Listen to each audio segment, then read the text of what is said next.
Maligayang pagbabalik sa Good Morning Boss. Ito naman para sa mga boss natin na mahilig sa painting. Alamin natin itong tinatawag na passage of time kasama si Laylene Caragay sa I Love My Culture.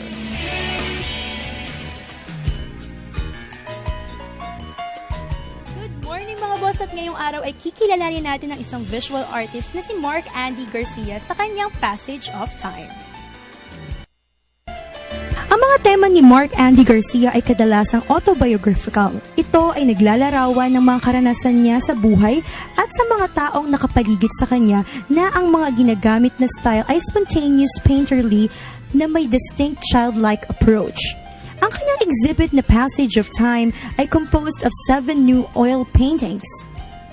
Ito ay ang kanyang kauna-unahang solo exhibit. So Andy, bakit siya tinawag na Passage of Time? Depiction po ito ng mga ginagawa ko habang nagpipinta. Kung paano ko palipasin yung oras. Namamasyal ako, tapos sa studio ko kung paano ko papaikutin yung oras, nagpipinta. Simple lang. Kung ano lang yung lifestyle ko, ganun lang. Dito po, ang title nito, Long Straight Road. Galing po ako sa probinsya, nag-travel ako, tapos pag uwi ko, ayan, ipinipinta ko kung ano yung mga nakikita ko. Tapos, ini-incorporate ko yung karanasan ko ng bata pa ako. Halimbawa, ayan, mayroong payong na dahon. Kasi ganun ako ng bata namin sa bukid. So mapunta naman tayo sa pangalawang obra mo. Title po dito, The Wide Open Window. Kung sa painting, meron diyang window Kasi loob ito ng studio ko. Merong window. Pero ang totoo niyan, ang window talaga na tinutukoy ko dyan, yung canvas.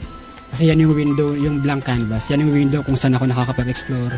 Marami akong nakikita kahit blank siya. Nanggaling yung influence ko sa mga sa mga bata. Kung paano mag-drawing yung bata, mas parang gusto ko ganun din ako ka-honest. Ganun din. Kaya yung mga texture, hindi ko nakokontrol yan. So punta naman tayo dun sa pangatlo mong obra entitled Open Field. Baka siya tinawag na Open Field naman. Totoo niyan, isa rin itong karanasan ko na hinugot nung nagpunta ako ng Bicol.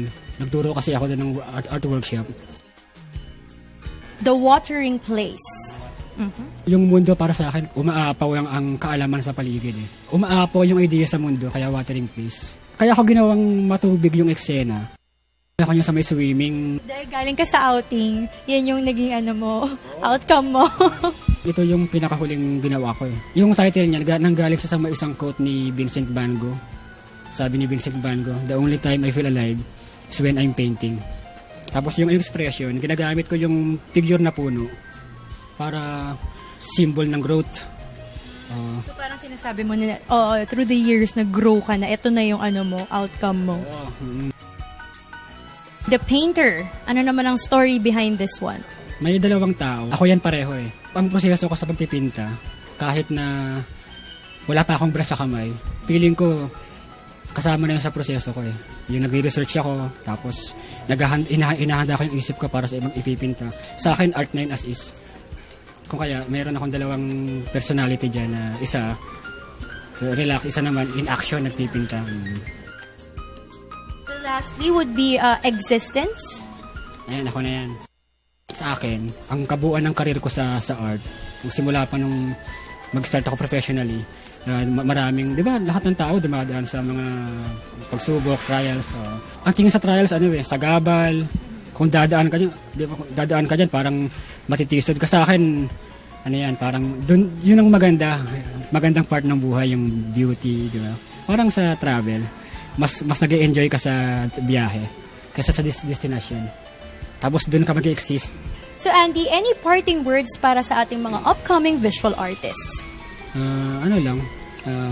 I-enjoy nyo lang yung craft nyo.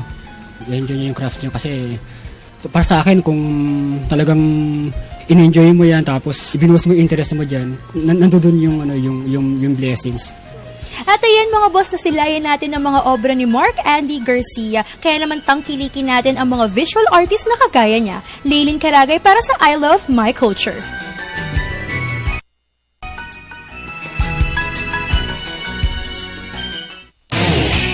Maraming salamat sa iyo, Laylin Caragayan. Car, nakita naman natin na si Laylin talagang tinutour tayo about the culture that we have in the Philippines and pinapakilala niya yung mga ganitong klaseng bagay, mga visual artists and what they do na kumbaga kailangan natin matutunang ma-appreciate at nakikita naman natin ngayon nga. Actually, dun sa napanood natin na kung gaano nga katalentado ang mga Pilipino with regards to being creative and with regards to the art and the culture that we have to share to everyone. That's right. Oo nga. Tsaka, ang very interesting yung gallery na yun, yung exhibit na yun, kasi it's about the life and mga experiences mismo nung painter. Ayan.